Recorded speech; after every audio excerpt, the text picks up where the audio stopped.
Reading Service now presents a reading of articles and features from USA Today for Friday, July 24th, 2026. Your reader for this hour is Chet Walczyk. I'm glad you're here with us. We'll kick it off with the weekend edition's cover section. And we'll bounce around with a few different topics, try to keep you interested. Some states auditing voter roll systems. Several states told USA Today they are examining whether a software program that allowed 6,600 non-citizens to register to vote in New Jersey could have done the same thing in their state. More than half of U.S. states and territories use the same vendor tied to a, quote, serious software error that registered 6,600 non-citizens to vote while they were getting driver's licenses, according to the vendor's website. New Jersey said July 21st that it was cutting ties with the vendor IDEMIA. USA Today contacted the 36 states and the U.S. Virgin Islands that have an IDEMIA contract covering at least part of the work performed at their DMVs, and found that states from Mississippi to Rhode Island are already reviewing their voter registration systems. One of the most prominent tech security companies, and based in France, IDEMIA is used nationwide for identity-related security services like TSA PreCheck, facial recognition, and mobile identification. In DMV agencies, IDEMIA's software assists with printing identification cards, taking photos, and collecting identifying data. New Jersey Governor Mikey Sherrill announced July 21st that as many as 6,600 non-U.S. citizens registered to vote in New Jersey in 2023 and 2024. In a statement July 21st, the company pushed back on New Jersey's claim of an error and said its role is to transmit information it captures from applicants, while it is up to secretaries of state to ensure that the information is accurate. And the company spokesperson, Lisa Shoemaker, told USA Today that failures like those experienced in New Jersey have not been seen elsewhere. In response to questions from USA Today, IDEMIA has retested and confirmed that the voter information capture functionality is operating as intended in the other jurisdictions it supports, said Shoemaker, an IDEMIA Senior Vice President for Global Corporate Relations. The incident comes just days after President Trump and Homeland Security Advisor Markwayne Mullin made broad allegations about the number of non-citizens registered to vote in the United States. Mullin said his agency had used publicly available information to identify more than 250,000 potential non-citizens illegally registered to vote in California, New Jersey, Nevada, and Pennsylvania. All of the states have denied the allegations. The administration has put increasing pressure on states to share voter rolls and rely on a newly created federal database that uses immigration data, Social Security information, and other sources to check whether people on their voter rolls can legally vote. Each state has a different contract with IDEMIA Civil Identity, giving the state access to a variety of its services. Not all states that use the company as part of the DMV have it collect and transmit voter registration information.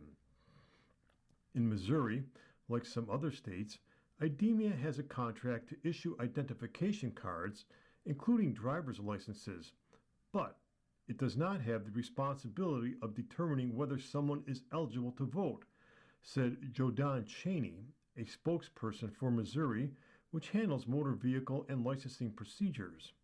That responsibility falls to the Secretary of State's office. Cheney told USA Today, the way our system is set up is that we send IDEMIA a file that says, hey, produce these IDs, and then they, in fact, do that for us. What they do for other states, I don't know, Cheney said. Cheney said that after receiving a request for comment from USA Today, the Department of Revenue asked its Motor Vehicle and Driver Licensing Division to conduct a check of its systems to see if there was any issue that would be coming up because of your inquiry. At this point, Cheney said, we have found nothing out of the ordinary. Rhode Island State's Department Election Division has requested a meeting with the Division of Motor Vehicles and its vendor and asked for a full system review. At this time, there is no indication that a similar issue has occurred here. Since 2019, at the request of the Election Division of the state of Rhode Island, the Division of Motor Vehicles conducts a regular audit of randomized selection of DMV records to ensure that database entries match paper records, the division said. Idaho, along with 5 other states, is exempt from the National Voter Registration Act of 1993, which requires states to make registering to vote an option when getting identification because it offers Election Day voter registration. Still, Idaho Secretary of State Phil McGrain said the call from USA Today made him reach out to find out whether IDEMIA's system was used for voter registration at all. The DMV has a contract with IDEMIA, but does not do voter registrations. Illinois no longer uses IDEMIA for voter registration. So what happened in New Jersey? Sherrill said July 21st that the non-citizens involved had answered no to whether they were a U.S. citizen while applying for their driver's licenses and identification cards with the Motor Vehicle Commission, but were registered to vote anyway. All 50 states allow legally present non-citizens to obtain driver's licenses. Fewer than 400 of non-citizens actually voted in New Jersey, and they were registered as Democrats, Republicans, and unaffiliated in all parts of the state, although the investigation did not reveal the numbers for each of these affiliations. In her response, Shoemaker told USA Today that the 6,600 records submitted to New Jersey contained correct information according to the design specifications set out by the states. All 6,600 individuals indicated yes to wanting to register to vote and no to being a citizen, Shoemaker said. This information was recorded correctly and always available to the MVC via the database utilized to gather voter information and transmit to the Division of Elections. At no point was a non-citizen ever marked as a citizen in the database.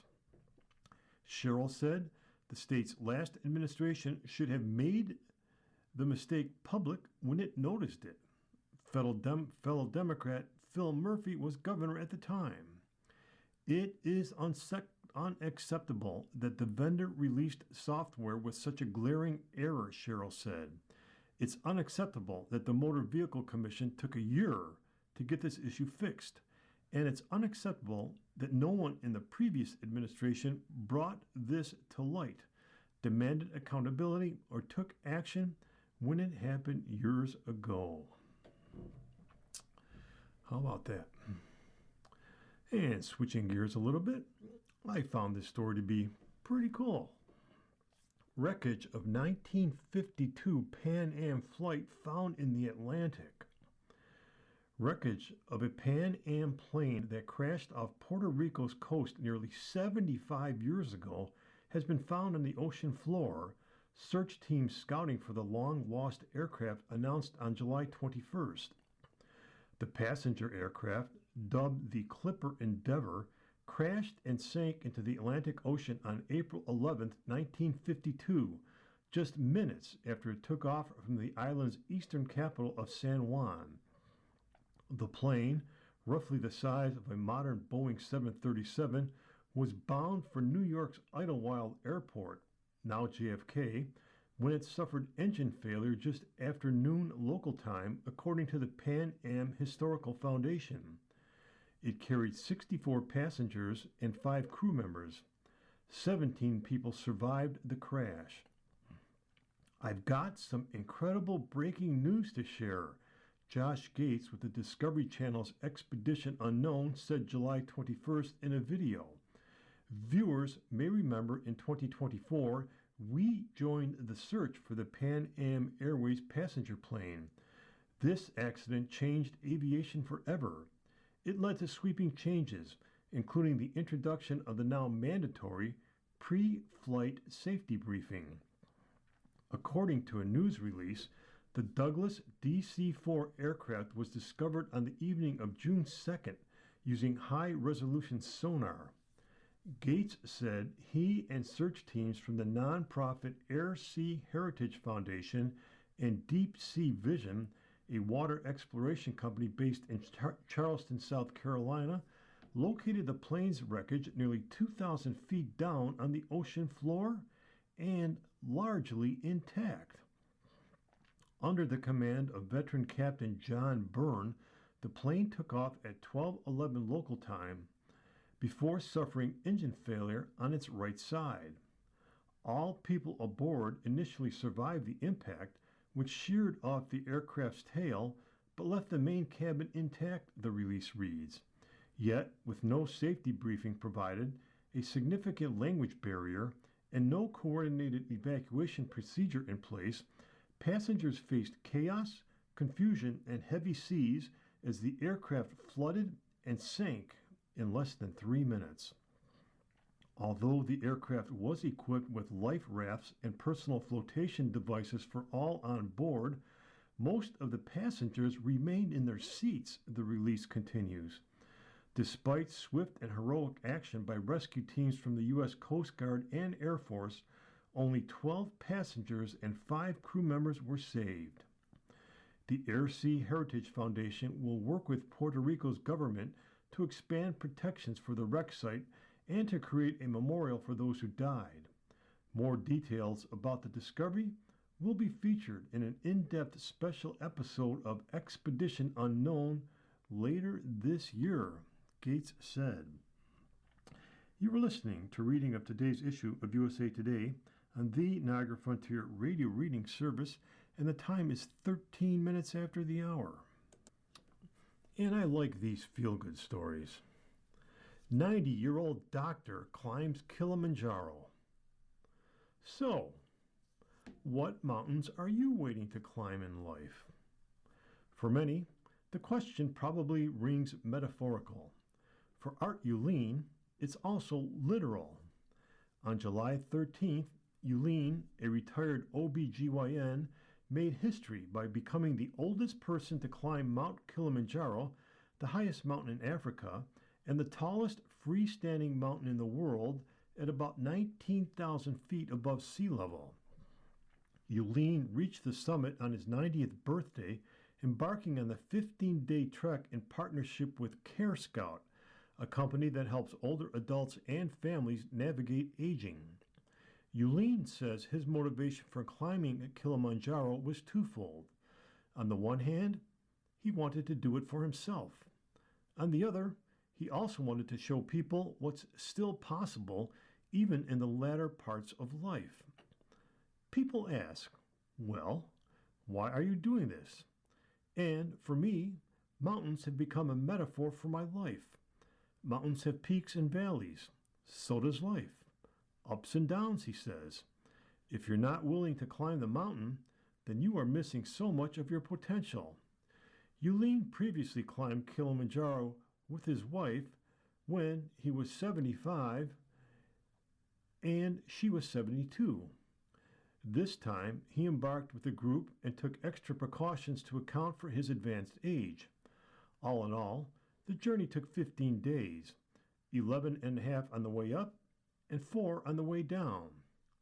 I had to slow it down because, quite frankly, my legs just would not go any faster, Uleen says. We carried a chair, and they would pull out the chair every hour for me, and I would sit down and spend 5 to minutes and spend 5 to 10 minutes just trying to recover. No matter how arduous the climb got, Uleen says, he kept reminding himself that all he had to do was keep putting one foot in front of the other. It's how he surmounted many of life's obstacles, too. People ask me, how do you climb Kilimanjaro? The answer is one step at a time, he says. You put your left foot forward and you put your right foot in front of your left foot. And then you repeat that about 50,000 times. Kilimanjaro is not a simple walk. It involves rough and rocky terrain. The most challenging parts, Uline says, were the times he had to lift himself over large rocks. Coming down the mountain proved challenging too, as he had to control his descent lest he go tumbling down. But what awaited him at the top was a birthday he will never forget. I just collapsed with the summit, he says. I had a birthday party at the summit, a cake with icing, singing, dancing. So, after climbing Kilimanjaro at 90, what's next for Uline? Well, now he wants to focus on going down mountains, specifically skiing. He has already bought a season ski pass at Deer Valley in Utah and plans to take lessons with an 80-year-old instructor. He also wants to keep inspiring people to live the best they can, no matter their age. I want to be clear.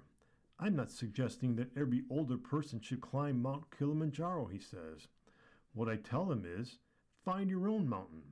Maybe it's an issue in life that's holding you back. Maybe it's something on your bucket list, something you've always wanted to do. So give it a try. It's an ethos that took Uline to the top of Kilimanjaro and one that will lead him through the rest of his days. I want to be in perfect health until the day I die, he says. When I die, I want them saying, what did he die of? He looked great yesterday. What a great guy, man. I'm going to keep that with me all day. And here's another cool story. Lucky us. Fans worry for Jackie the bald eagle. Jackie, the bald eagle of Big Bear Lake in Southern California, has always inspired awe. First, it was a handful of locals who watched her grow up, build nests, and create a life. Now, her fans number in the millions from all over the world thanks to a camera that has been live streaming her nest since 2015. Jackie's fans have watched the highs and lows of nature as she mates with her steadfast partner Shadow, lays or loses eggs, raises eaglets, fights off predators, braves winter storms, and hunts for fish. But never have Jackie's fans been more worried about the future as they are now. The 14-year-old bald eagle is 170 miles away from her home, being assessed and treated at the Ojai Raptor Center after being rescued following an altercation with two sub-adult eagles, though it seems she's suffering from something more complicated that preceded the fight. Video showed her apparently struggling out of water near the lake, looking far from the fierce mother her fans have come to know. The Raptor Center says that Jackie is in critical condition and underweight, with severe anemia and inflammation affecting her kidneys. They are awaiting further blood tests to help understand what's wrong with her. On the positive side, Jackie is eating and exhibiting spunk by fighting staff members working to care for her, according to Friends of Big Bear Valley, the group that runs Jackie's live stream and looks out for her and the rest of the eagle family. As Jackie's fans fret about her health and future, USA Today talked with a bald eagle expert in Alaska who treats as many as 150 of the majestic raptors every year. We found out what could be wrong with Jackie and what treatments she may undergo before she can hopefully get back home. Rodenticide and metal poisoning are among some of the worst threats to bald eagles all over the United States. Rodenticide poisoning happens when humans try to control populations of mice, rats, gophers, and other rodents using chemical agents to kill them. Bald eagles and other creatures, including mountain lions, coyotes, owls, and even household pets, can then eat the resulting dead rodents and become poisoned themselves, said Jennifer Cedarleaf, avian director at the Alaska Raptor Center. The result is agonizing, with animals slowly bleeding to death without treatment, she told USA Today. Poisoning from such metals as lead and zinc is just as bad. Bald eagles and other wildlife suffer great pain when they ingest things like lead from bullets or fishing weights, Cedarleaf said, adding that the treatment can be just as uncomfortable, likening it to chemotherapy for humans. It breaks my heart every time I see it, she said. It is absolutely the worst thing to see. Both conditions are treatable depending on the amount of toxins the eagle has ingested.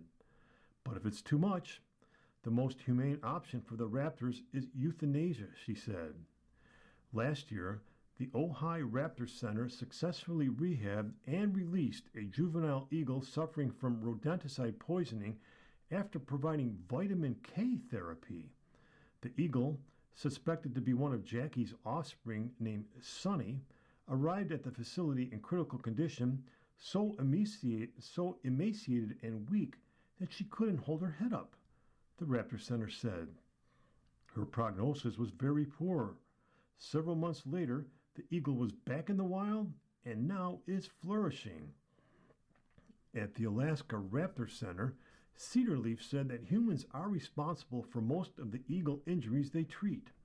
In addition to rodenticide and metal poisoning, they see eagles that have been electrocuted or otherwise hurt after running into power lines, hit by vehicles, shot against the law, or injured in leg hold traps meant for mink, martens, and wolves.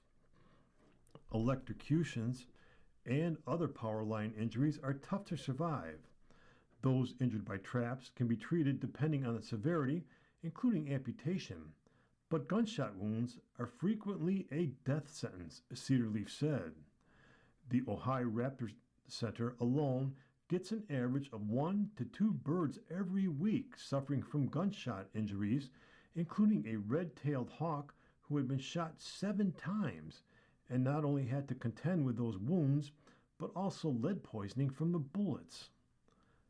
Not only are the injuries and the treatment itself incredibly traumatic to wildlife patients suffering gunshot wounds, but many raptors mate for life, and spring is the breeding season for many different species, including eagles and red-tailed hawks, the group said. After mated, red-tailed hawk pairs build their nest together. The female incubates the eggs while the males bring the female food. It is very unlikely that a single female or male can or will successfully incubate eggs while having to feed themselves and her babies alone, which is also the case for other raptor species. Why would someone want to shoot an amazing creature like a bald eagle or a red-tailed hawk? The same reason that children recently were found hitting a young great horned owl with baseball bats. The cruelty of humans is unbelievable, Cedarleaf said. Bald eagles also face injury or death from their own kind and other predatory birds. Their fights can be brutal. Cedarleaf recalled once having to separate 2 eagles who had been in a battle so fierce that they had the other bird's talons embedded in them. Sometimes eagles will lock talons in the air and spin downward, known as tumbling. Sometimes they let go in enough time, but sometimes they don't, and they hit the water or land, and one or both can die. Talon injuries can be treated with antibiotics. So, what's happening with Jackie now? The wildlife experts treating Jackie are awaiting blood work results and diagnostic test results that would likely show whether she could be suffering from rodenticide or metal poisoning. They say that x-rays showed no signs of metal objects such as fishing hooks. While the eagle remains alert and is eating, it is still too early to predict the outcome, the Ojai Raptor Center said. Wildlife medicine takes time, and some answers simply cannot be rushed. The uncertainty has eagle lovers stressing. Prayers that she pulls through this awfulness, Jackie lover Bonnie Lass wrote on the Raptor Center post. She is needed by Shadow and her eaglets, and so dearly loved by millions of people. Cedarleaf, who has experienced the joy of rehabbing wild eagles back to health and the agony of euthanizing those who can't be saved, said she doesn't have any inside knowledge of Jackie's troubles. But from where she's sitting, she doesn't think her fans should despair too much. I'm pretty hopeful, she said. I'm hopeful that she will get back out there. An amazing bird, the bald eagle.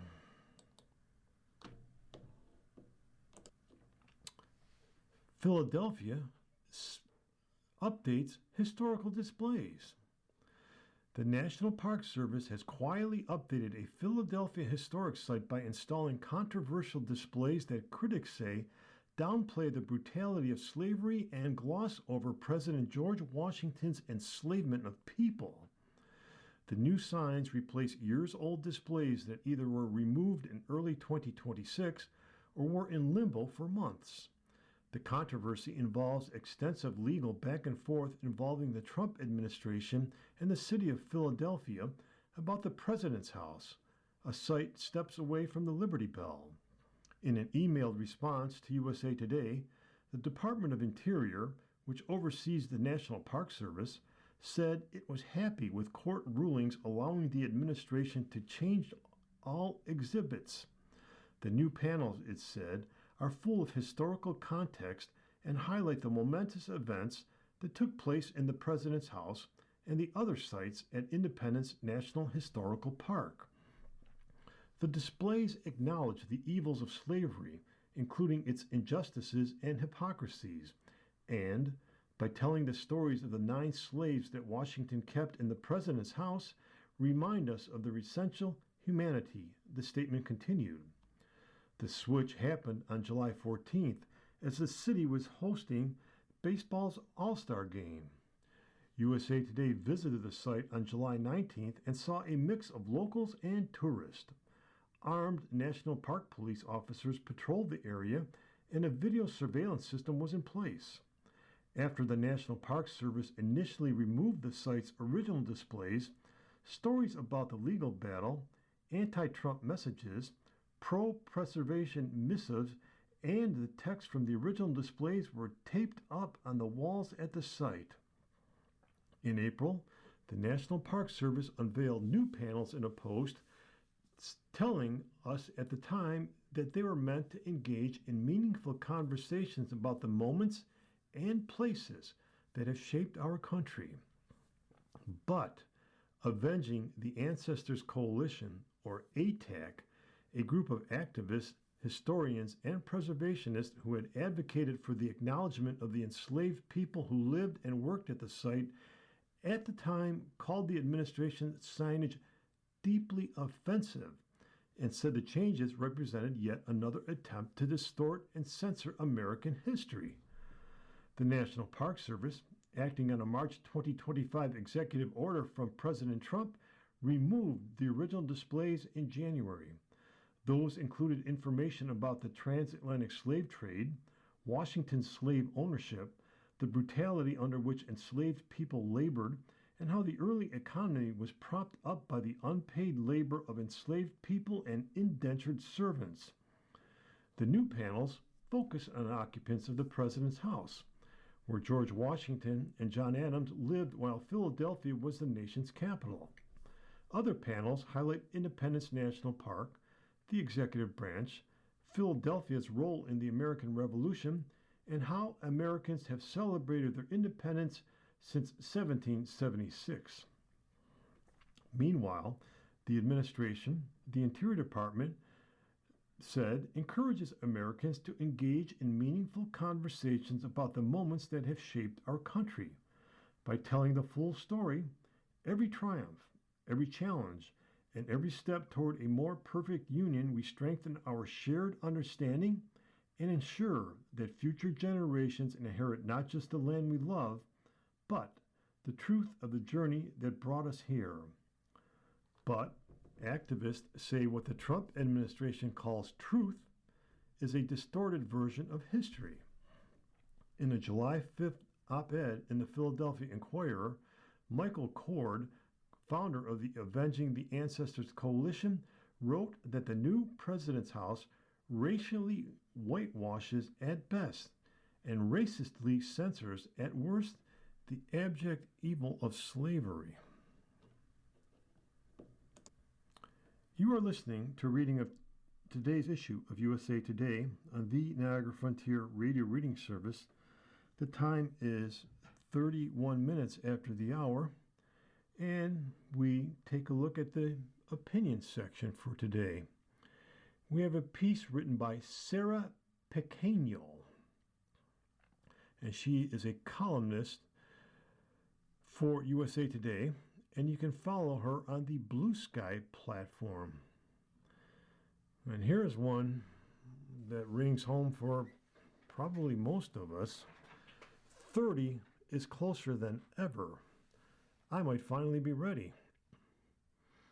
I hardly remember 30. Anyway, Miss Pequeño's piece.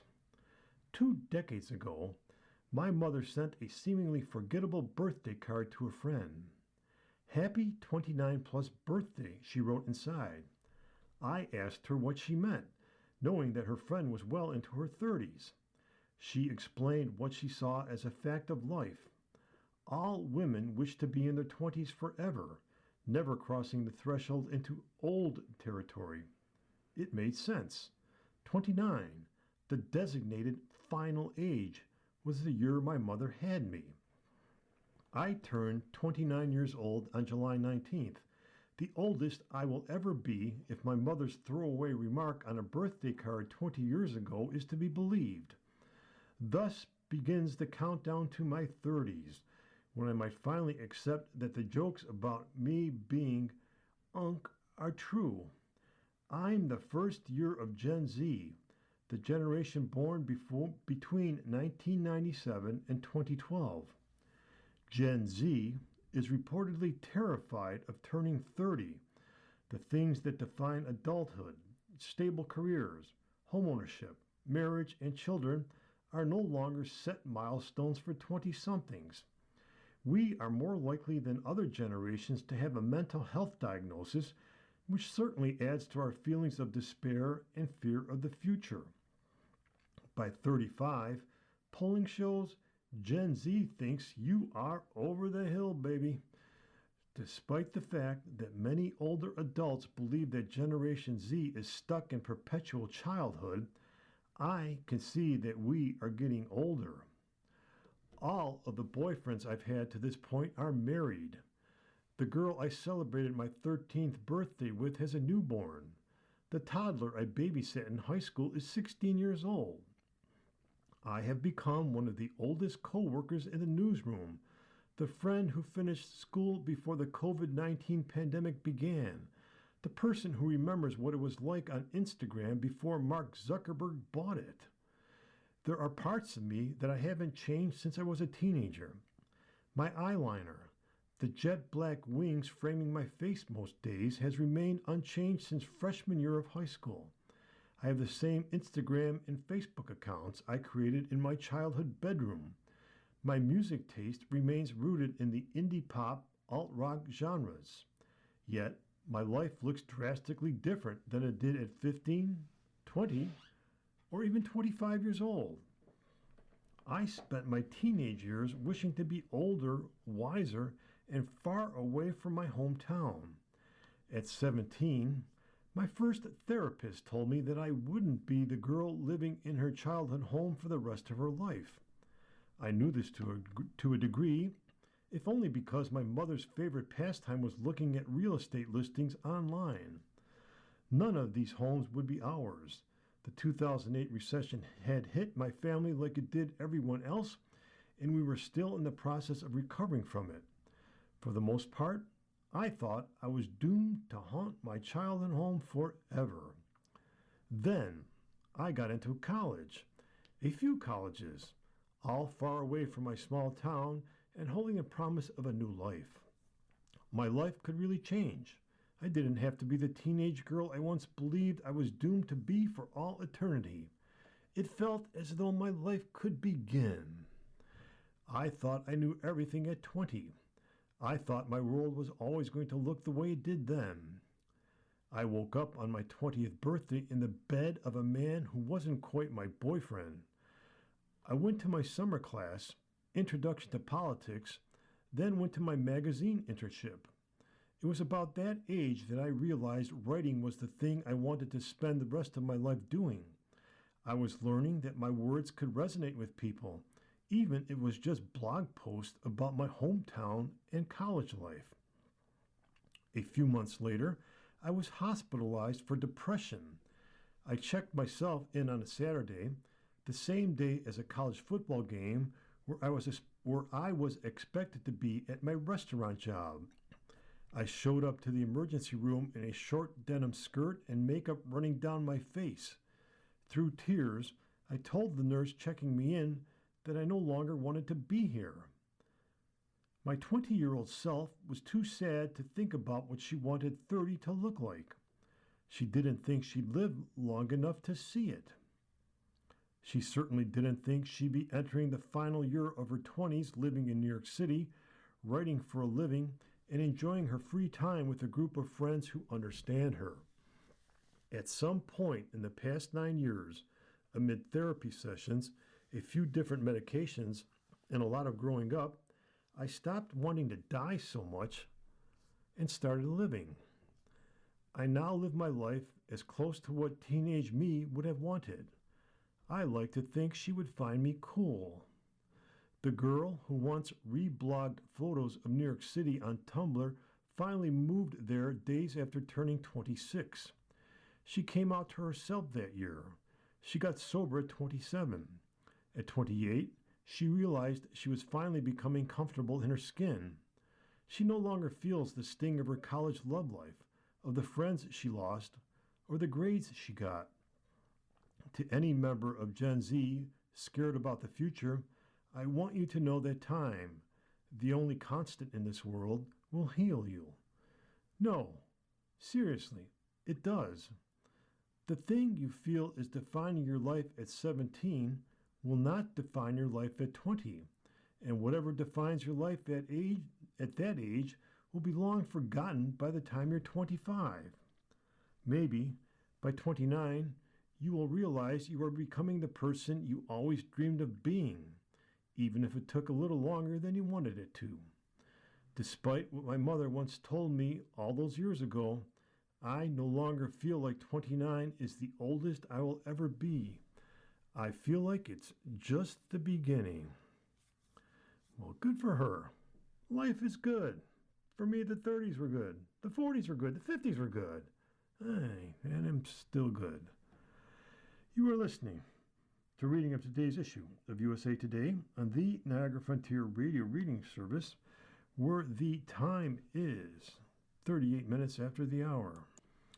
And we turn to the money section for Friday, July 24th, which on Fridays is usually travel and tourism time. So let's see what they have to offer us today. Avoiding travel woes.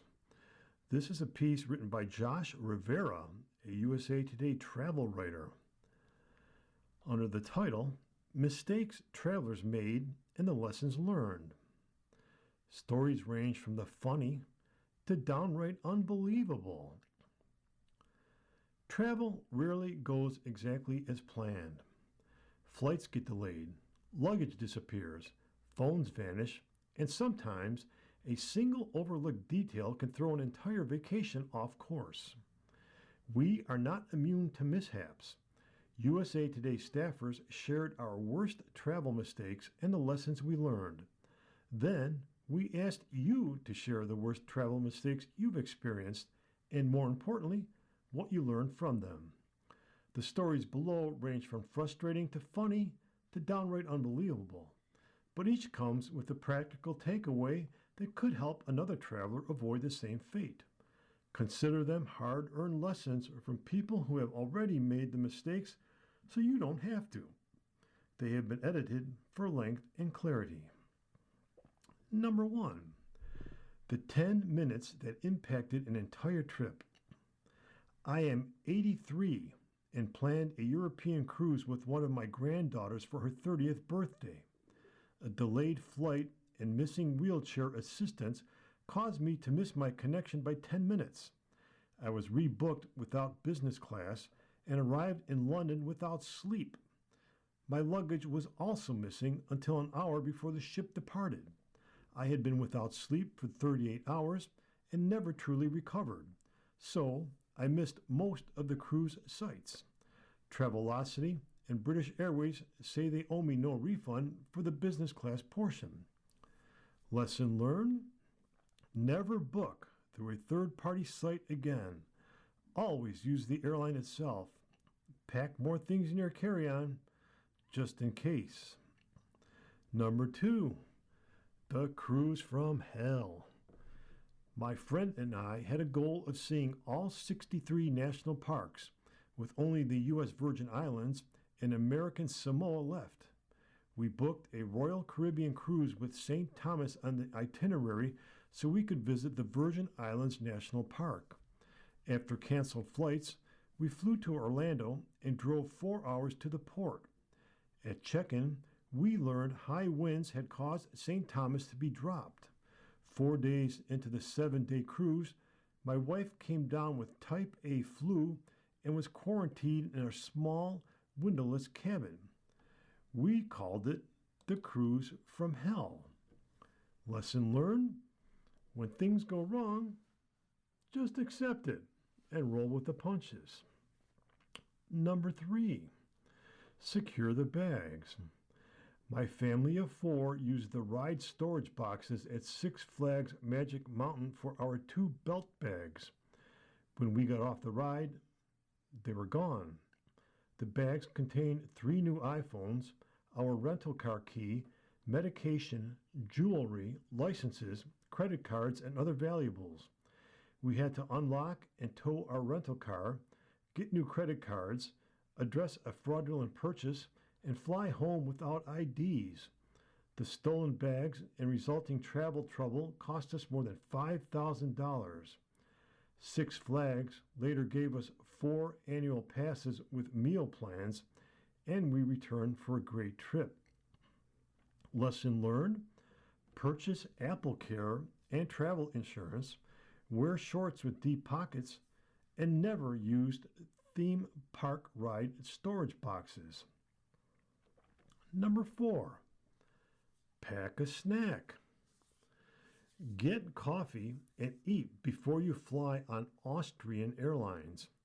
We had an early flight from Vienna to Heathrow, and my husband expected coffee on the plane. Nope, only bottled water and chocolate. At Heathrow, we did not stop to eat before getting stuck on a huge tube line due to a rail outage. Our phones were not working because Verizon had a major UK and European outage. My diabetic husband then tripped over our suitcases and was injured. We eventually reached a coffee shop and our bed and breakfast, and a local massage helped his injury. Lesson learned: don't push yourself. Stop to eat or carry snacks. Don't count on foreign airlines to serve coffee. Number 5, back up your phone while traveling. I left my phone on a plane while transferring in Singapore, although I realized almost immediately we were past the point of no return. Security was supposed to go to the plane, but it was gone by then. We contacted family in the United States using another phone and had my account locked and disabled, so there was no security issue. We lost our planned day in Singapore dealing with a phone, which was not worth it. I also lost photos from our last morning in the Maldives because they had not backed up. Lesson learned: take a moment to collect yourself when traveling. Don't rush. Secure your devices and make sure your photos are backing up. Number 6, airline pet. Underline pet peeves. When traveling home from Europe with my cat, Tugs, I put her in the pet area under the plane. Lufthansa handled everything well. In Washington, however, United Airlines directed me across a busy highway to a separate, strangely unmarked building. A taxi driver circled repeatedly while we searched. Once there, I was told the crate I bought for air travel was substandard. For an extra charge, an employee drilled and modified it. After paying several $100s, the taxi driver rushed me back to the terminal. I barely made the flight, praying Tugs was safely aboard, and yes, she was. Lesson learned: never assume partner airlines have the same pet travel policies. Check both websites and maybe even give them a call. Number 7. Did you bring an extra phone? During a recent hiking trip in Germany, my iPhone completed a routine operating system update. Because it happened in a foreign country, Apple required me to reactivate the phone using my Apple ID and password. I had moved all my passwords to a password manager, so the password was impossible to remember. Because my phone was locked, I could not access the password manager either. My phone remained locked for the trip, leaving me without internet or email for about 2 weeks. Fortunately, my travel companions could navigate and communicate with their phones. Lesson learned: make sure you have another way to access key passwords when traveling, especially international. Number 8. A lot more time than you need. On the way to Athens for a cruise, delayed wheelchair assistance caused us to miss our Frankfurt connection. Further weather and computer system delays followed. We boarded another plane by bus and stairs, only to have the flight canceled. Wheelchair assistance then forgot about us, and an employee accused me of trying to steal an idle wheelchair. After 15 hours in the airport, we received a hotel vouchers and caught a flight the next morning. Our checked walker did not arrive, but the airline sent it to the cruise's first island stop, where ship personnel retrieved it for $93.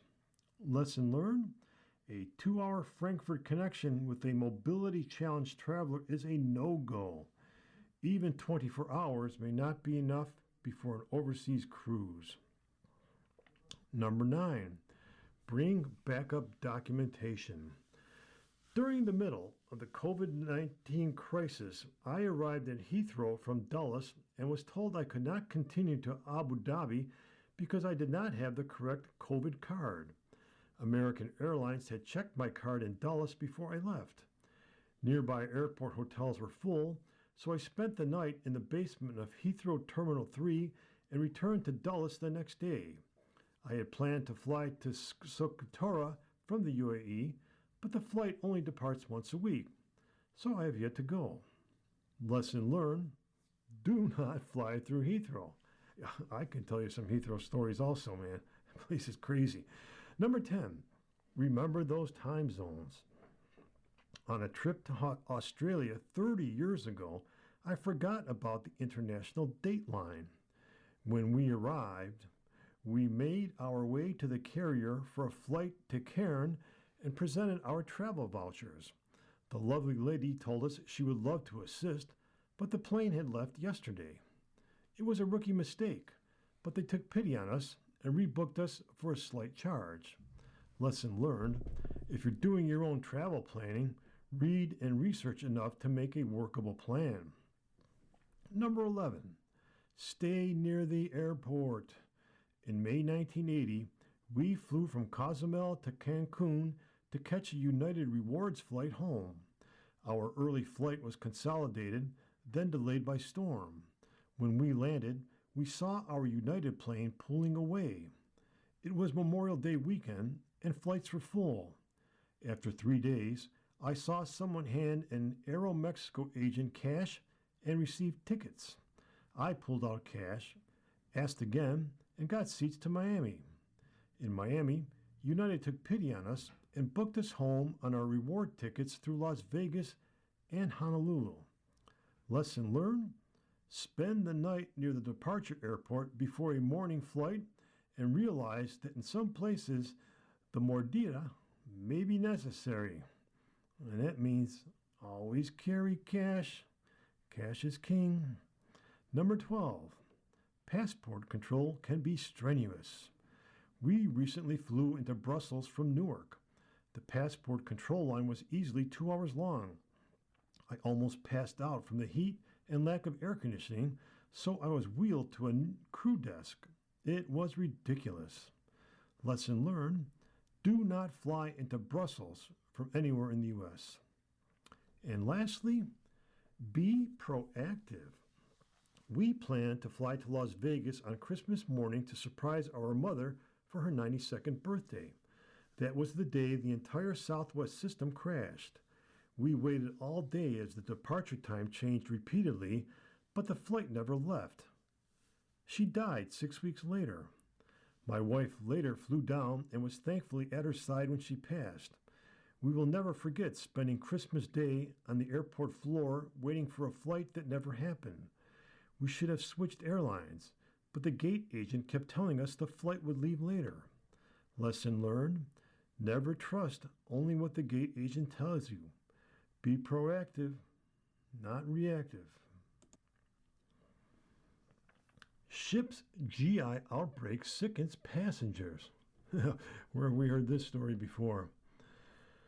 Anyway, nearly 20 people got sick with gastrointestinal illness on a National Geographic Lindblad expedition ship, the vessel's third outbreak in less than 2 months. Has anybody cleaned this boat?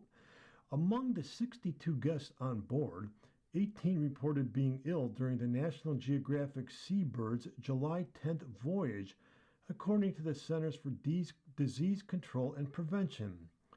Their main symptoms were abdominal cramps and, you guessed it, vomiting. The cause is unknown. The ship is operating in Alaska, according to Cruise Mapper. The cruise company implemented heightened cleaning and disinfection measures and isolated sick passengers, among other steps, the health agency said on its website.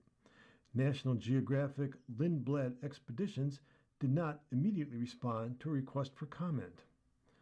The news comes after 2 other outbreaks on the same ship during cruises in June and May. Both were caused by norovirus. The CDC said in an email that norovirus is behind more than 90% of cruise gastrointestinal illness outbreaks with a confirmed cause. People joining the cruise ship may bring the virus to other passengers and crew, the agency said. Characteristics of norovirus that facilitate outbreaks include a low infective dose, easy person-to-person transmissibility, prolonged viral shedding, absence of long-term immunity, the ability of the virus to survive routine cleaning procedures, and the absence of a vaccine. The CDC has logged 8 outbreaks of gastrointestinal illness on cruises that met its threshold for public notification this year. 2 were caused by E. coli, and norovirus was listed as the cause of 5. 23 outbreaks that met that threshold in 2025, 18 of which were also caused by norovirus. Norovirus also was behind 15 out of 18 outbreaks the year before. The illness is often associated with cruise ships, but those instances account for only 1% of all reported outbreaks. Outbreaks are often taking place within the community, and oftentimes we don't know that they're happening. Sarah Michaels, an assistant professor at Tulane University School of Public Health, told USA Today. Really, when we have these areas where people are in really close contact, things like daycare facilities, nursing homes, and cruise ships, it's more likely to be diagnosed, reported, and brought to our attention. United says report about airport changes over Trump are not true. United Airlines is pushing back on a report that said passengers could change their destination airport at no charge if they object to flying into Florida's newly renamed President Donald J. Trump International Airport. Live and Let's Fly, an airline industry blog, published what it described as an internal memo telling reservation agents they could offer alternatives, such as Fort Lauderdale or Miami, to customers who did not want to fly into the airport. United told USA Today the message was poorly worded and not accurate. United customers are able to make changes to a ticket without a fee for many reasons, it said, but its policy does not allow for changes because of an airport's name or three-letter code. That statement leaves some room for agents to accommodate travelers under United's existing change policies, but the airline said an objection to the airport's name or code is not by itself an official reason for a fee-free change. So get over it. You are listening to reading of articles and features from USA Today for Friday, Friday, July 24th on the Niagara Frontier Radio Reading Service. We will return for more readings after this short break. Your reader for this hour has been me, Chet Walczyk. I'm glad you were with us. I hope you have a great summer weekend. The weather looks like it's going to be super, super, super good. So I'm looking forward to it, and I'm looking forward to seeing you next time. Take care. Coming up next in the Niagara Frontier Radio Reading Service, we have History Magazine from our friends at Mind's Eye. At 2 o'clock is episode number 2 of We the Women by Nora O'Donnell. And at 3 o'clock is New York Magazine. Stay with us.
Sorry.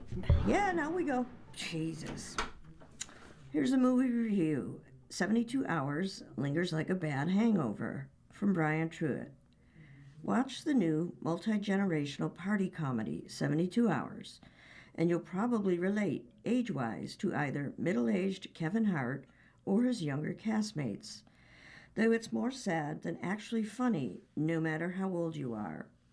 Hart has plenty of talent to riff off, including a trio of Saturday Night Live regulars, led by Marcelo Hernandez in 72 Hours, 1.5 stars, rated R, streaming now on Netflix. But the A-list comedian's inherent charm and hyperactive affability is wasted in this mismatch of The Hangover and Scarface. That way overcomplicates what should be a pretty fun dude movie. Joe Hart is a 40-year-old ad man who's in a creative rut. His pitches are just not connecting or hitting with Gen Z, and he's been issued an ultimatum. Win the business of a vodka brand and get an executive promotion, or else be fired. Weirdly, at the same time, Joe has been accidentally added to the group text of some gift-tossing guys planning a bachelor party in Miami, invited to their debaucherous 3-day spree. Joe gets the idea that if he can get to know them, their interests, and their habits, his work can benefit, even if it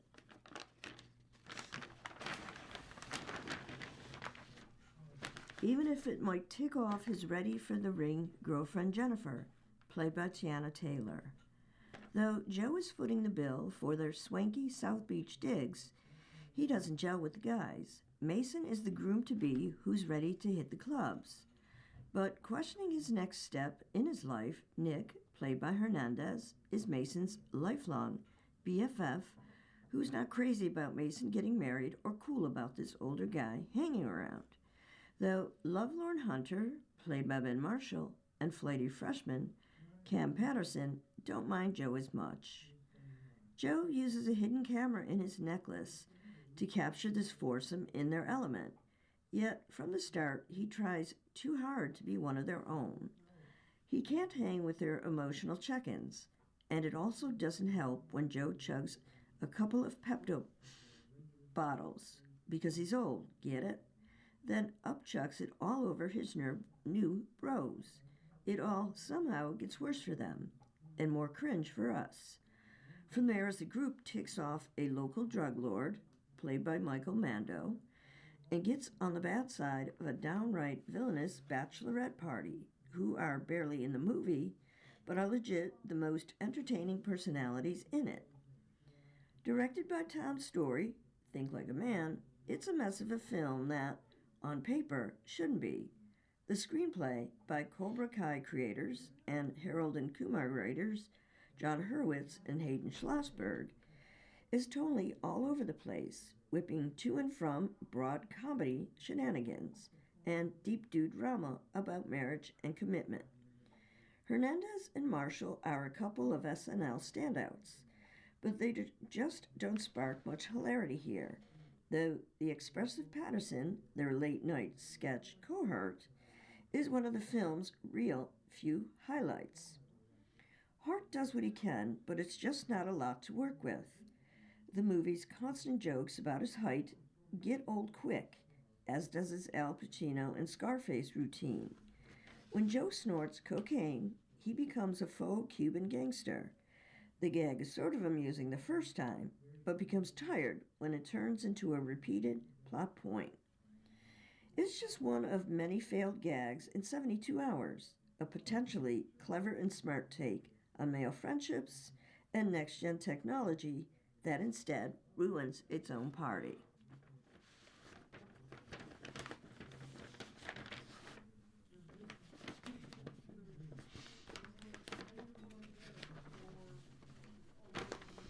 Here's another movie review.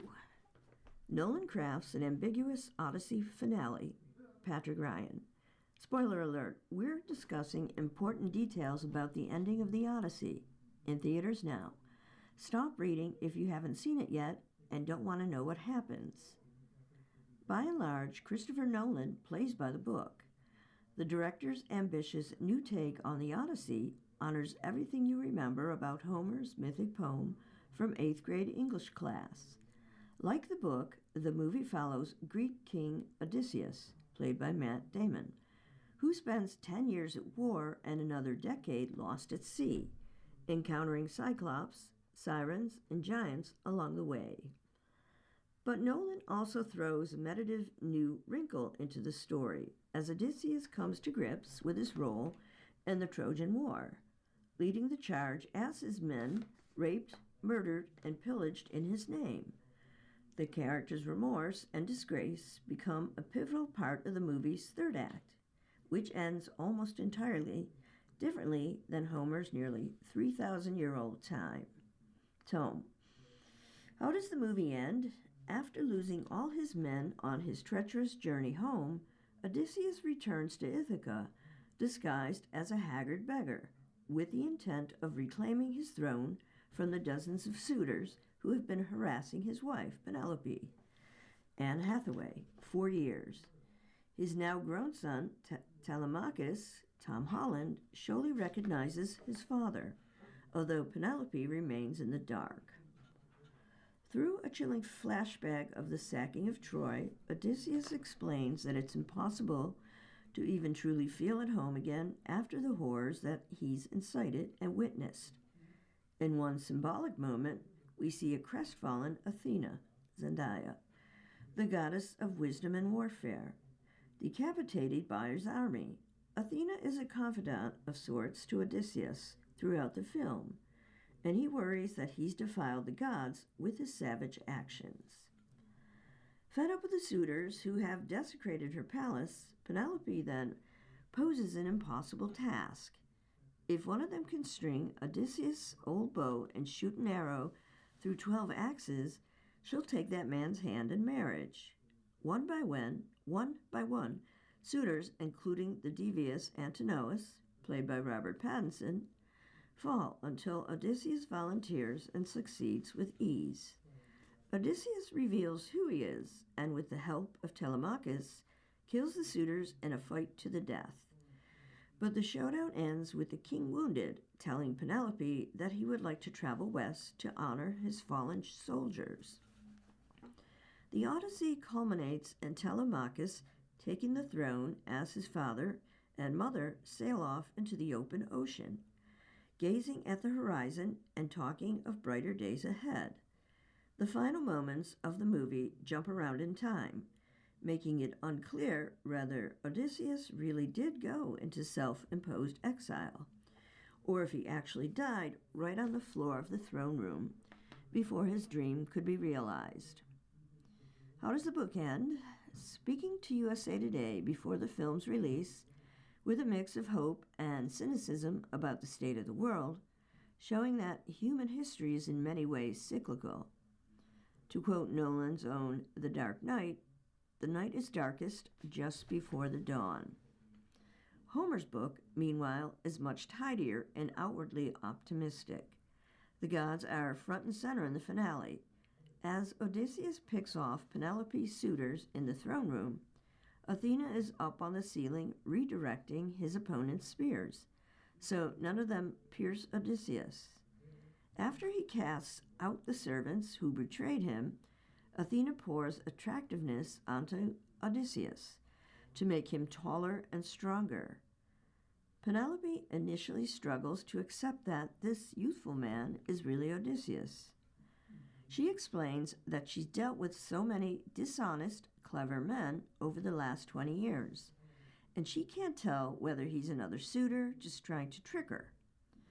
But after a night of reminiscing and lovemaking, her skepticism melts, and the couple reforge their bond.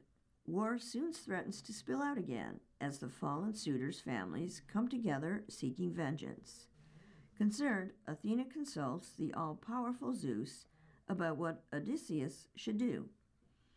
He's already punished all the suitors, so let him swear an oath that he'll be the king forever, Zeus tells Athena. And let us make sure the murder of their brothers and their sons will be forgotten. Let them all be friends, just as before, and let them live in peace and in prosperity. Athena commands that Odysseus and his men drop their weapons, or they risk the wrath of Zeus. And so, Homer's book concludes with these simple, yet anticlimactic, final words. He was glad to obey her. Then Athena made the warring sides swear solemn oaths of peace for future times, still in her guise as mentor.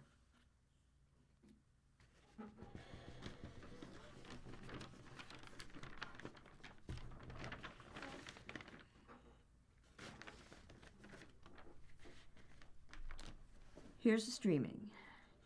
Canyon Breakout is bringing the heat, from Brian Alexander. There's so much for viewers of Netflix's Ransom Canyon to fall in love with, from the on-off romance between Staten Kirkland, played by Josh Duhamel, and Quinn O'Grady, Minka Kelly, to the sweeping Texas landscape, in fact filmed in New Mexico. But few characters inspired as much rabid online Ransom Canyon devotion as Jack Schumacher's mysterious cowboy, Yancey Gray.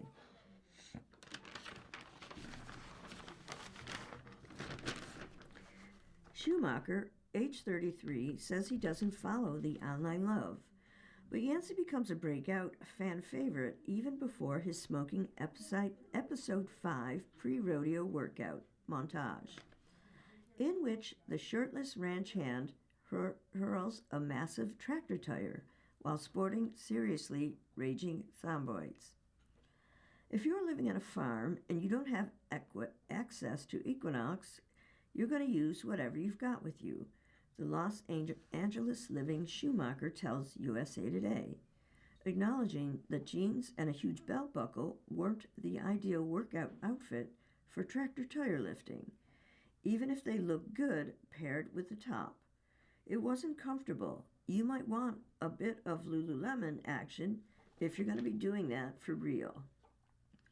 Here's what to know about Schumacher's Yancey Gray, who's blowing up Season 2 of Ransom Canyon, now streaming. Tom Cruise had the need for Schumacher in Top Gun: Maverick. As a Los Angeles newbie, Schumacher recalls being blown away when his manager told him the producer and star Tom Cruise was personally reviewing his audition tape for 2022's Top Gun: Maverick. That was the trippiest call ever, to find out that Tom Cruise was watching my tape. I was like, "That Tom Cruise?" says Schumacher, who was cast as Lieutenant Neil Omaha Vikander, one of the Navy aviators training under Cruise's Maverick. That was an unbelievable experience from start to finish. It was even great after Omaha lost screen lines for story reasons. I have 3 or 4 lines in the original draft, says Schumacher, who understood when one film line went to Danny Ramirez as Lieutenant Mickey Fanboy Garcia during reshoots. It made sense because if you're watching the movie, why would Omaha step in with this quippy remark? It would have been like, "Wait, who's this guy?" Omaha does sing in the famed Great Balls of Fire piano sing. Yancey is in the center of the Ransom Canyon Season 2 drama. Getting the Ransom Canyon role as drifter ranch hand Yancey was huge for Schumacher, who is in the thick of Season 2 drama.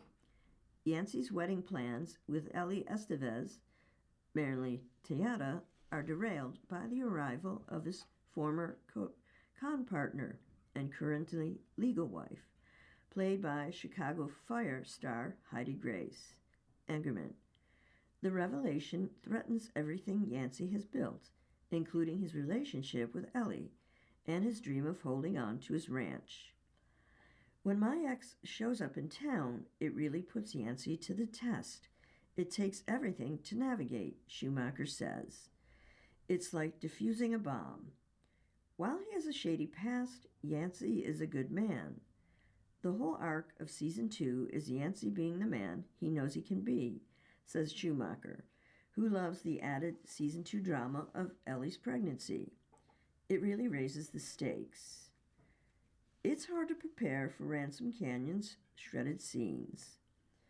The role of often shirtless Yancey requires supreme dedication, with hours-long workouts and a daily diet that starts with a protein shake or bone broth.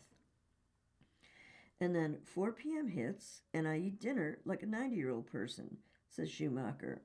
I have a giant dinner, usually a lot of meat. His biggest vice is sugar, specifically pies from Winston Pies in Studio City, California, near his home. I go there 3 times a week. It's embarrassing, Schumacher says. I'm 5 years sober from drugs and alcohol, but sugar still has my number. I'm working on that constantly.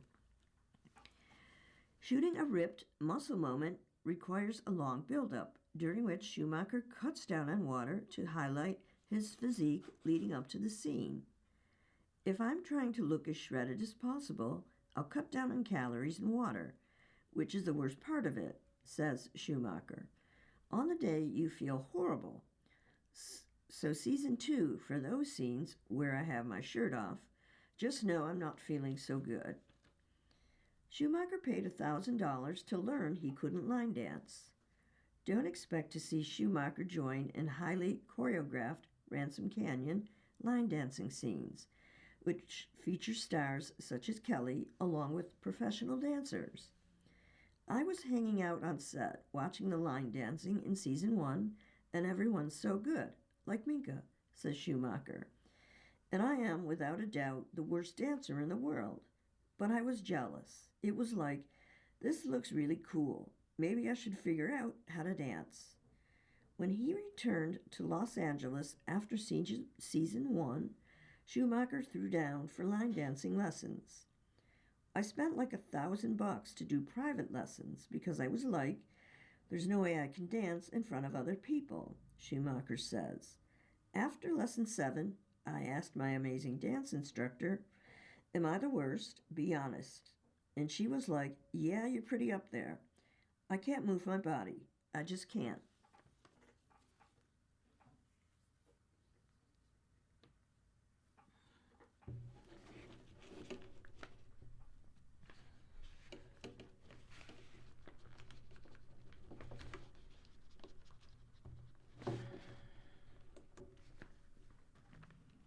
So now we're going to the sports section, which is section C. The WNBA All-Star Game. Biggest snub, Copper gets a late call-up, from Heather Burns.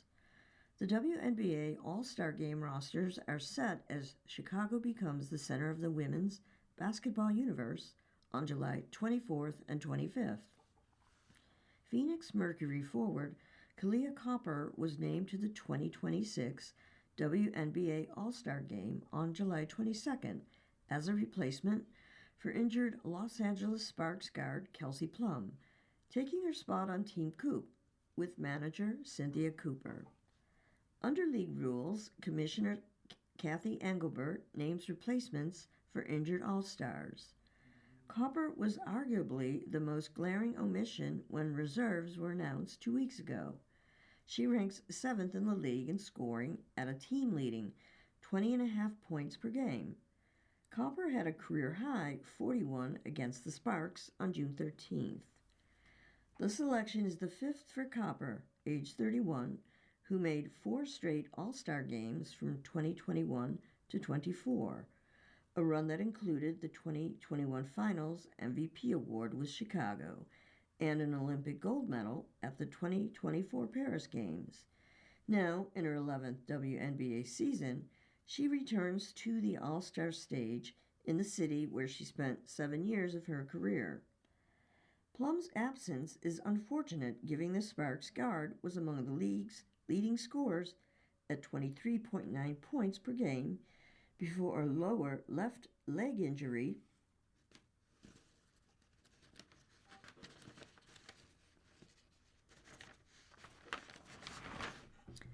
last month.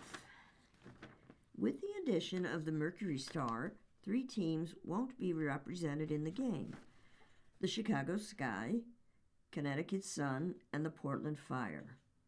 The All-Star Game is Saturday at the United Center, 8:30 p.m. Eastern, ABC Disney+, with rosters drafted by league legends Cynthia Cooper and Teresa Witherspoon, as part of the WNBA's 30th anniversary.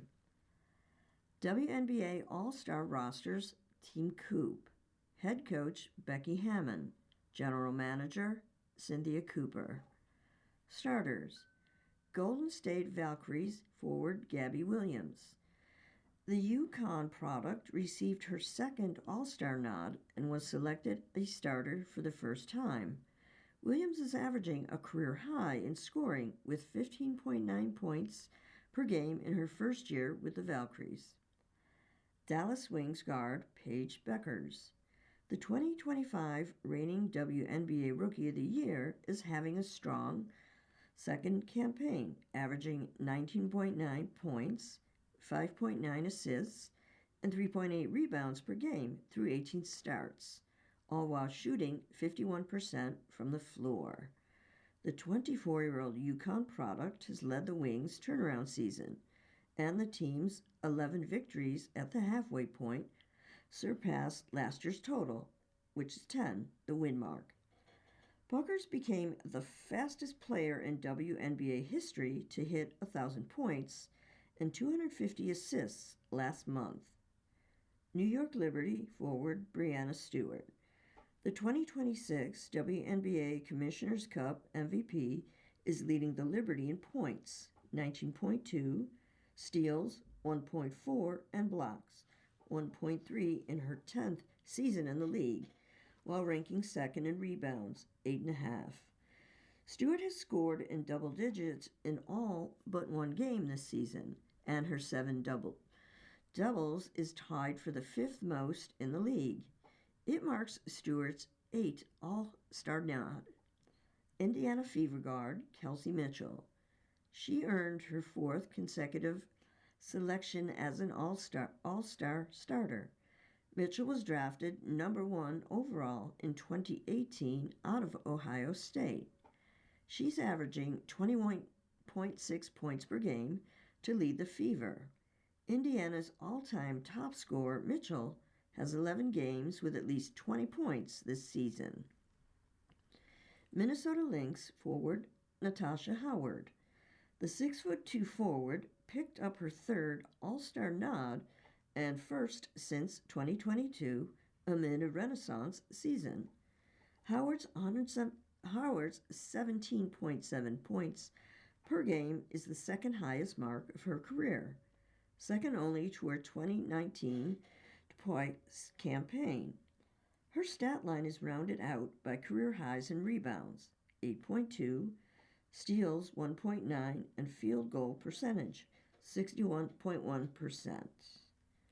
Reserves: Atlanta Dream forward Angel Reese, Toronto Tempo guard Marina Mabrey, Seattle Storm center Dominique Malonga, Las Vegas Aces guard Jackie Young, Washington Mystics guard Sonia Citron, Phoenix Mercury guard Kalia Copper. Injury replacement for Los Angeles Sparks guard Kelsey Plum. Team Spoon, Head Coach Cheryl Reeve, General Manager Teresa Witherspoon. Starters: and Indiana Fever guard Caitlin Clark. The 6-foot guard is averaging career highs in points, 21.2, field goal percentage, 43%, and 3-point percentage, 34.4. And her 8.2 assists per game is second only to Phoenix Mercury forward Alyssa Thomas. Clark has scored in double-digit figures in all but one game this season, and she's doing so efficiently. Her 4.6 turnovers per game marks the lowest average of her career. Las Vegas Aces Ja'Ja Wilson. Wilson leads the league in scoring, 25.7 points per game, and blocks, 2 per game, averaging 9.4 rebounds, 2.9 assists, and 16 steals in 19 games, all starts. Wilson has recorded double-digit points in every game this season, including a 45-point performance against the Connecticut Sun on May 15th. She's grabbed 15 rebounds in 4 games this season. Minnesota Lynx guard Olivia Miles. Miles has been the bus driver for the Lynx, powering them to a WNBA best 15-4 record this season. The New Jersey native leads all rookies in scoring, 18.7, and assists, 5.7, which ranks 9th and 8th in the league respectively. Miles hit a record 8 three-pointers in the Lynx's 87-84 victory over the Golden State Valkyries on June 5th to break Caitlin Clark's rookie record for three-pointers in a game. Indiana Fever center Aliyah Boston. Boston earned her 4th consecutive All-Star nod after averaging a career-high 17 points, 8.6 rebounds, and 2.9 assists while shooting 50.2% from the field. And the 6'5" center has been developing her three-point shot.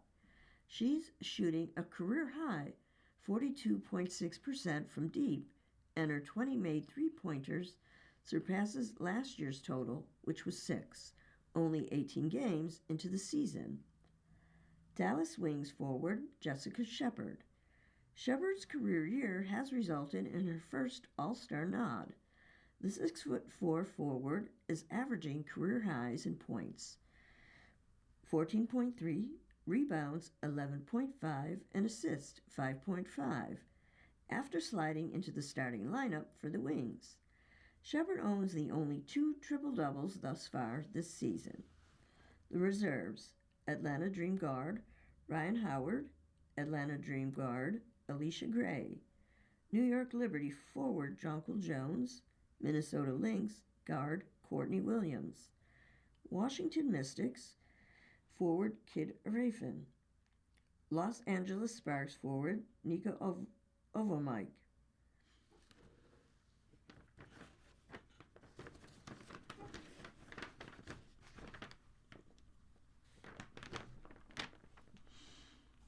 Commentary. Cup let North America show off for the world, from John Arnold. The 2026 World Cup is over. What will its legacy be? For the first time, the tournament was played across 3 host nations, with more than 100 matches in an expanded format taking place in the United States, Mexico, and Canada. There were hydration breaks implemented by FIFA all over venues rather than only the outdoor stadiums when heat was a factor. There were multiple opening ceremonies. There was a halftime show. While plenty have accused this of being the latest American innovation to invade soccer, that is confusion with the United States' closeness to capitalism. FIFA implemented these spectacles. That word may be generous to what the hydration break is, and will likely look to keep them in place as earning opportunities. But while the tournament will be remembered as the launching off point for change, we'd rather not see made what about the effect the World Cup had on its host countries. What did the U.S. states show the world during the World Cup? The World Cup put the best of the U.S. on display. All over the country, people worked to help fans find the stadium, get around town, try a local delicacy, or have a few drinks together. The relationship that blossomed between Algeria and Lawrence, with University of Kansas students and alumni twisting their normal chant and saying "Rock Chalk Algeria," was beautiful. So too was that between eventual champion Spain and its base camp in southern Tennessee. Who would have thought Louisiana Yamal would utter the phrase, "It's really nice. Soccer has given me this opportunity to be known in Chattanooga," for example. The big cities also played their part. Stadiums filled with diehard fans, but also local neutrals, who chanted along with Cape Verde fans or bought a new shirt to support a team for the day. Those unable to afford the ticket prices, which never went down from their ridiculous starting point, took to the streets to watch matches, at fan fests, in bars, and in other spots around town, with many cities taking stride to make sure the matches were accessible to anyone who wanted to feel the World Cup excitement. It wasn't a perfect World Cup. There was never justification enough provided for excluding Omar Artan, the 2025 CAF Referee of the Year, from the country. Iran's treatment was unlike any other country's, putting up obstacles Team Melli had to overcome that no other team faced.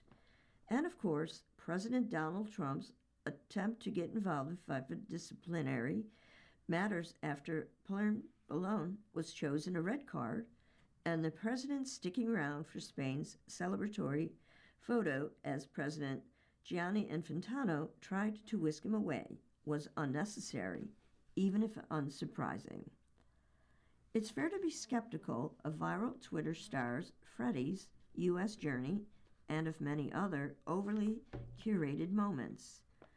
But the people of Lawrence, Chattanooga, Greensboro, North Carolina, Wilmington, Delaware, and all over the U.S. gave many genuine examples of what America's character is and can be beyond its politicians. The tournament's success is not in the record TV ratings, the huge number of fans who went to the stadium, or even in future soccer trophies lifted by players inspired by the 2026 tournament, but rather in the small moments of cultural exchange that happen in every tournament. Did the World Cup boost Mexico's international reputation? Mexico didn't have to deal with many of the issues that dogged the U.S. during the tournament. In fact, Mexico President Claudia Sheinbaum eagerly positioned Mexico as the answer to FIFA's issues. Iran moved to a base camp in Tijuana, where it became a favorite team for many fans used to rooting for Xolos, the usual tenant of Estadio Caliente. The good vibes were desperately needed in Mexico. Violence in late February, after the capture and killing of cartel leader Nemesio Ercegin Cervantes, better known by his nickname El Mencho, postponed local matches and had organizations on high alert. While the intercontinental playoffs slated for Guadalajara and Monterrey went off without any issues, there still were some concerns from government officials, organizers, and fans that there could be an incident. Instead, just like in the U.S., the Mexican people were able to show who they are beyond their government, or a people struggling with the narco-violence that dominates the headlines about the country around the world. FanFests were brimmed with singing fans, many who ended up tossing TV reporters, content creators, and fellow supporters in the air as they enjoyed the revelry of a home World Cup. In the stadiums, support for Mexico was immense, and other than a storybook comeback against England in the round of 16, El-Tri did everything they could to give fans what they hoped the tournament would be. There was Guillermo Ochoa's send-off, a knockout round win, bright spots from players who should star in the future. It was a rekindling of the relationship between the Mexico national team and its passionate but demanding fan base. It also was a reminder to the world that Mexico is a nation that should be characterized by much more than its struggle with organized crime groups. How did Canada experience the World Cup? For Canada, the tournament can be seen as a clear marker for the sport. Canada's men's national team entered the summer never having achieved a point at a World Cup. Now, manager Jesse Marsch's group can tick off its first point, its first win, and its first knockout win. Canada bowed out in round of 16, falling 3-0 to Morocco, despite a super first half against the North African squad. Much like its neighbors, the biggest echo will be heard not from what happened on the field, but what happened off it. Canada fans filled streets on their march to matches. For so long, supporter groups like the Voyageurs have been small but mighty. The people who headed to the World Cup venues and filled the stands showed that men's soccer certainly has arrived in Canada. The Canadian women's national team already has been a consistent competitor, winning gold in the 2020 Olympics. Canada also successfully hosted the 2015 Women's World Cup. This time, the image was one of a nation that will continue to be a hockey country. That, of course, is heritage commemorated in plenty of one-minute films. But there will be plenty of boys who saw the spectacle this summer and decide they could be the next Jonathan David, Steven Esquero, or Sile Larin. What did the World Cup mean to North America? Sheinbaum and Canadian Prime Minister Mark Carney joined Trump at the final, helping to award players their medals.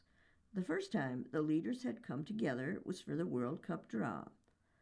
Now, there are more natural meeting points. The heads of state must come together in more traditional settings, at conferences, at formal meetings, at least until the 2028 Olympics takes place in Los Angeles. What did the World Cup leave North America? It should be a moment of unity for the three North American nations. There are more shared fibers than simply enjoying soccer and being really good at putting on fun events. There's more that unites than divides. Yet, in the current political climate, it is likely that it will be on the people to show that truth and to remember it. You're listening to a reading of today's issue of the USA Today on the Niagara Frontier Radio Reading Service. The time is 52 minutes after the hour. American League champs fell quickly. Deadline may break up the Blue Jays. From Gabe Black. It's getting grim very early in Toronto. Sentimental glances at the diamond grim. Quite uncertainty in the clubhouse grim. 6 teams to catch before even thinking about a playoff spot grim. Yes, your defending American League champion Toronto Blue Jays are feeling it. Not that glorious buzz that electrified their clubhouse, their city, and most of Canada a year ago, but rather the sensation that all of this will be broken up long before anyone imagined, and there's nobody but themselves to blame. These Blue Jays were 46-56 after the first place Tampa Bay Rays won a third consecutive game at Rogers Center, a 4-2 victory, July 22nd.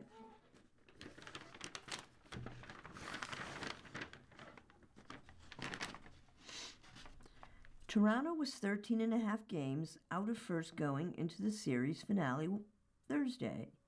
More important, the Jays are showing few, if any, signs of altering their fate before the August 3rd trade deadline. They've scored 402 runs, fewest in the majors, have 16 multi-error games, a pitching staff ravaged by injury and middling performance. And suddenly, a palpable feeling the band is breaking up. Taylor Gossman knows. The wife of ace Kevin Gossman has seen him in deadline deal before and is well aware his 5-year, $110 million deal expires after the season.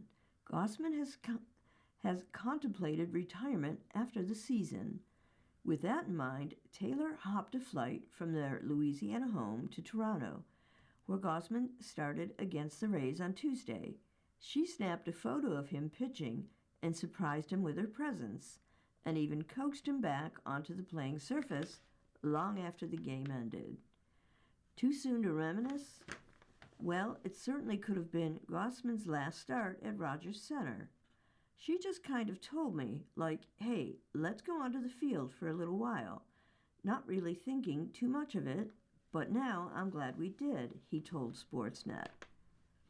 The biggest thing, I really hope that I'm able to come back here, at least next weekend, just like one last time. Whoa, the Blue Jays are not yet dead set on selling the expanded player format. Means you're never truly out of it. Yet, maybe the Blue Jays have seen enough to know that a stealthy sprint down the backstretch into contention simply isn't coming. All falls down. Vlad Guerrero Jr. chose Happiness Wednesday. greeting fans attending batting practice with high fives, and then firing up his dugout after hitting a double that led to the Blue Jays' first run. By the end of the night, though, this stunning fact remained. Guerrero had yet to hit a home run at Rogers Center this season. There are baseball stats that border on minutiae that can deceive or are missing crucial context. Yet there's a little more to interpret from this. Guerrero, in the first year of a 14-year, $500 million contract, hasn't hit a home run in his home ballpark. A cynic might note that on the bright side, Guerrero still has 13 more seasons to go at home.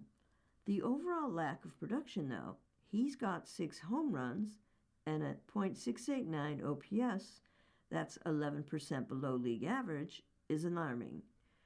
Now that's the only thing that's killing the Jays. For a while there, rookie Kazuma Akimoto was one of the few sentient pieces of the offseason, posting a 1.026 OPS and hitting 7 homers in a 3-week span of June. Thursday, in what amounted to a do-or-die kind of game against the Bays, he was benched. That's what a 0 for 18 and a 10 for 67 slide in your last 18 games will get you.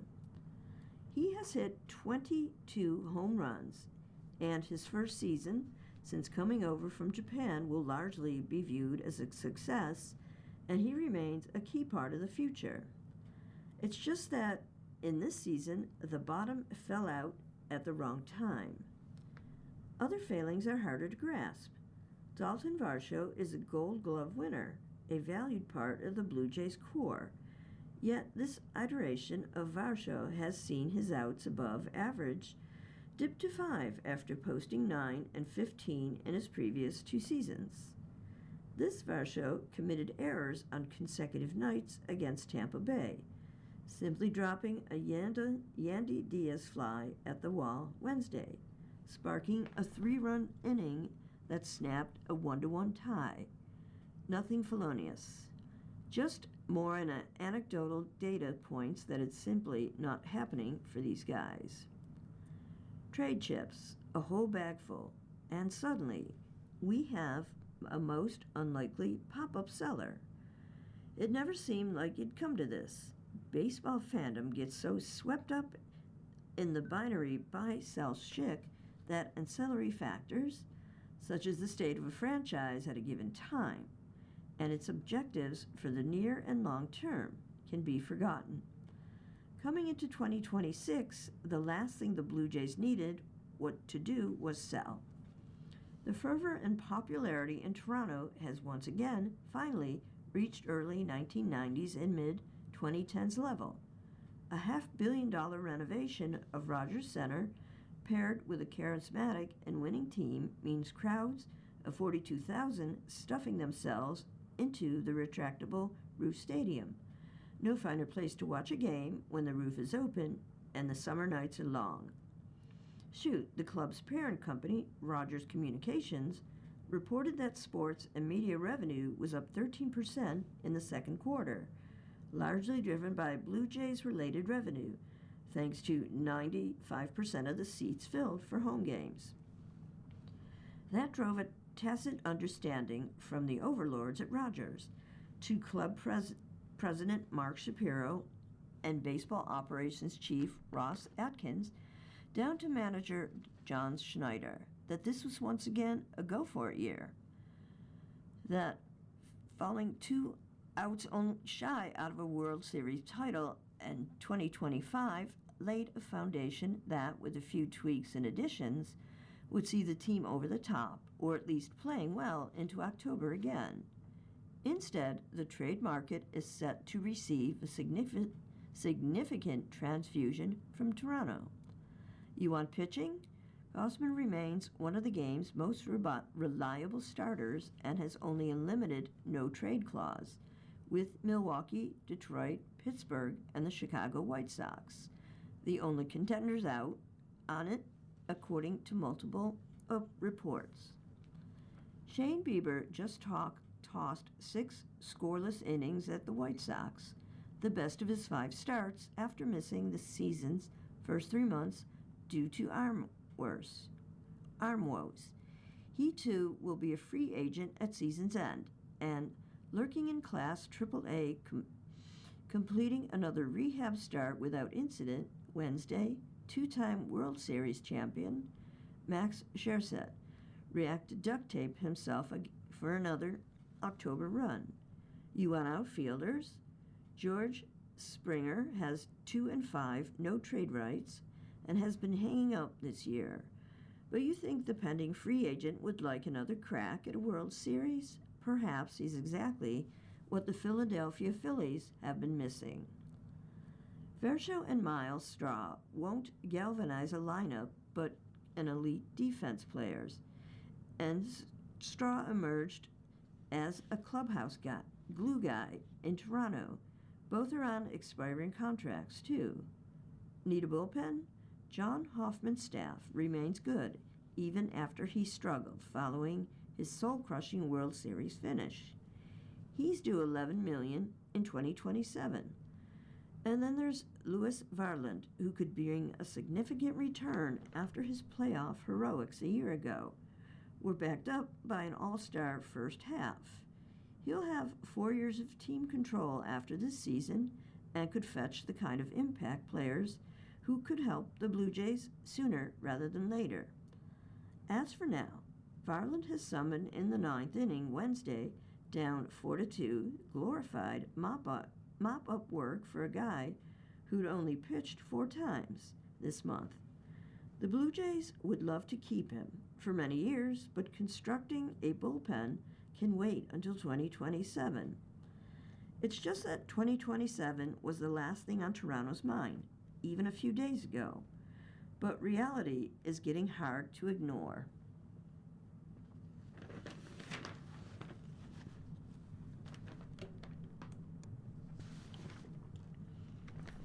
So here's one from golf. Aaron Wise playing well again on comeback, from Adam Shuppick. Aaron Wise's Instagram bio says, "Truly blessed to be able to do what I do." But for a time, being a professional golfer and playing the game that he loved was the last thing he wanted to do. Suffering from depression, he withdrew from the 2023 Masters. That one killed me. I knew there was no way I could go there and shoot a respectable score around that place, he said on July 22nd at the 3M Open. It was one of the hardest things to do, but also the start of it all and getting back to feeling like myself. So I'm happy I did it. Having stepped away for an extended break, Wise, who was a star at University of Oregon, a PGA Tour winner at the age of 21, and 2018 Rookie of the Year, is mounting a comeback after prioritizing his mental health. Wise, age 30, had made the 2023 Tour Championship, finishing among the top 30 in the FedEx Cup seasoning points top race this season. But that fall, he could tell something was awry. He couldn't pinpoint what it was. But it began snowballing, and he remembers not wanting to go to dinner with his wife and mother-in-law during the World Golf Championships match play. I just kept trying to go with the old adage of growing to push through it. I'm going to try harder, he said. The irony of Wise struggling mentally wasn't lost on Casey Martin, who in his 21 years as the men's golf coach at the University of Oregon called Wise the most mentally tough player he has coached. Disciplined, confident, and oozing self-belief that was contagious to his teammates and spurred them to win the 2016 national title. He was an absolute rock mentally, Martin said. It speaks to how no one is immune to it. This game is hard and it can really crack you. To Aaron's credit, he's fighting through it. About 4 or 5 months after he took his tour hiatus, Wise met Dr. Izzy Justice, a neuroscientist who helped him make sense of what he was experiencing. He was the first person who kind of sat down and explained to me, what you're feeling isn't just random. It's a culmination of what you're doing off the course. things that have happened in your life, what's happened on the course. This is kind of where your brain is, and this is why you feel the way you feel, and this is why you have the thoughts you're having. He was the first person that kind of simplified all that, and it made sense to me, Wise recalled. They developed a plan that, in simple terms, aims to declutter his mind. It was a lengthy process, and even 3 months before Wise started his comeback, he didn't know if a return was possible. You shoot the scores at home, but you don't know how it's going to translate out here, he said. At first, when Wise began playing with other golfers, he struggled again. His comeback has hit a few bumps. After playing in the 2024 Puerto Rico Open, he withdrew the following week at the Valspar Championship after the Pro-Am. That day ruined me, and I withdrew. I'm like, I can't do this anymore. This is crazy, he said. Wise came back last season and made 1 cut in 7 starts. He has made strides, but admits playing the tour is a daily battle for him. He missed the cut at the first 6 events he played this season. He could have been deflated, but rather he was eager to try to figure out what was holding him back. The most frustrating part, he said, was that he only got 2 competitive rounds before being sent packing. He wanted more opportunities to plot a course, getting better. There have been baby steps, beginning with 1 good round at the Myrtle Beach Classic, a 67, but he ballooned to a 79 and another missed cut. Then he worked at putting 2 good rounds together, and then a third. He was lurking heading into the final round of the John Deere Classic, but struggled to 1 over 72 on Sunday and finished tied for 39th. But 1 week later, he played in the final group at the ISCO Championship, marking his first time in the last group since the 2023 Memorial Tournament, where he finished second.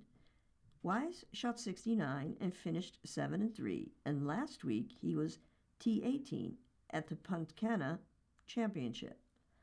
My brain, it's got half the stuff as it used to, he said. It's been a long process to figure out how to have a clear head over the golf ball. What we do is very stressful. To have to be on for as long as we are, for 5, 6, 7 hours out here every day, then especially when you start stacking weeks. Like, this is my 4th week in a row now, and I'm going to play all the way through. So I've got 6 tournaments in a row. Even though it's stressful, we're supposed to like being out here. We started playing golf because we love this game. Kind of keeping that at the forefront, even when, hey, you might hit a bad shot in a very high-pressure moment. Like, it's not the end of the world, you know. Wise is encouraged by his back-to-back top 15s for the first time since 2022. But he also knows he's a work in progress. That's why his wife, Reagan, is the glue in his support system. She made headlines when she checked him after lone win in Dallas in 2018, back when they were still dating.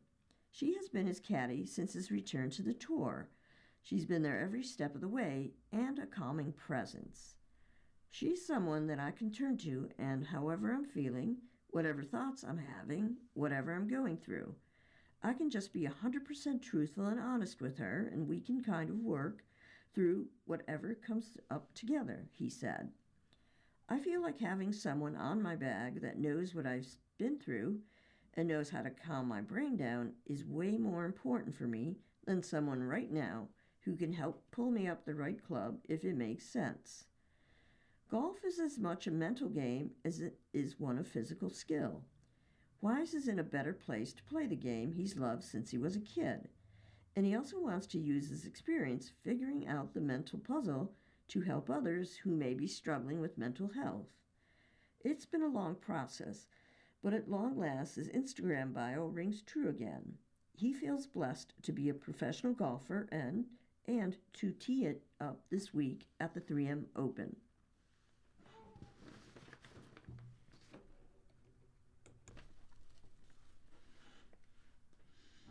Not just an every 4-year fling.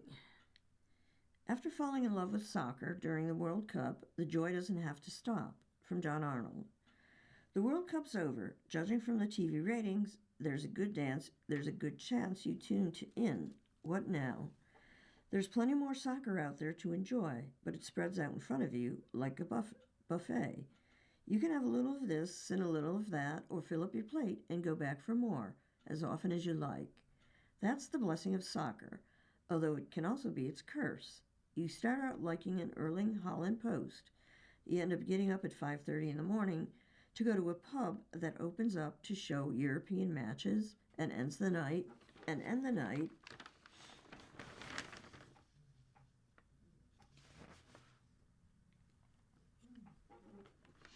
at your local stadium, realizing your whole Saturday's gone.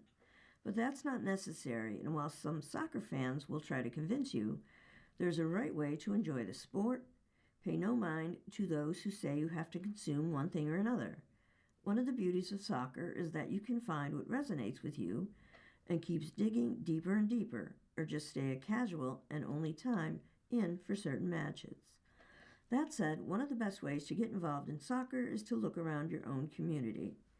You can support your local team, whether it be major soccer, NWSL, USI, college, or youth. There likely is a soccer team near you. Worldwide, supporting a local team is one of the most common reflections of soccer fandom. Those teams represent a neighborhood, a city, or a region, ideally serving as something locals can identify with and feel represented by. Fan groups often form up around those teams, with seat neighbors turning into longtime friends. Get geared up for the next World Cup. The next Senior World Cup will take place in less than a year, with the Women's World Cup in Brazil taking the spotlight. There are plenty of reasons to get excited for the tournament. We ran through the 5 right here, whether it's a stacked Spain trying to repeat, a U.S. team trying to bounce back from a worst-ever finish in Australia and New Zealand, or the Brazilians trying to light a soccer-obsessed nation. There are many interesting narratives that'll be worth tracking. While many teams are already qualified, the U.S. and its regional rivals, Canada, Mexico, and Jamaica, among others, will look to earn its place in Brazil in November. Before that, it meets reigning champion Spain in a pair of highly and anticipated fall-friendly matches. Look into the international game. Maybe you realize you just wanted to follow the U.S. men's team or another preferred team that came onto your radar, or the World Cup. International matches are played during international breaks or FIFA windows, times in the calendar when all players are required to be given leave from their clubs to join up with their national teams. Those teams will be back in action in September, with the U.S. taking part in a quartet of friendly matches before playing a CONCACAF Nations League quarterfinal in the November window. Mexico's in the same situation. European teams began contesting the UEFA Nations League in September, with Spain manager Luis de la Puente half joking after winning the World Cup that his team already is getting ready for a big-ticket meeting with England. There are also rumors that the Finalissima, a match between the European and South American champions, may be rescheduled this fall after the war in Iran kept it from being played in Qatar in March 2026 as planned. That would mean a quick final rematch, just months after Sunday's showdown. African teams jumped to qualification for the African Cup of Nations, while Asian and South American nations will be tuning up in friendly matches. Do you just love international tournaments in general? Next up is the men's game in 2027 Asian Cup. That'll see Qatar looking to defend its title after a dour showing at the World Cup, while Japan, Korea, Iran, and Australia hope to win a continental crown.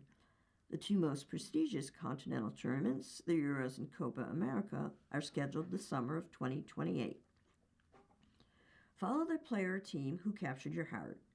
While there's no international soccer at the moment, those guys you fell for are back to their clubs where they play the majority of their soccer. Most European leagues are available to view. The Niagara Frontier Radio Reading Service now presents a serialized book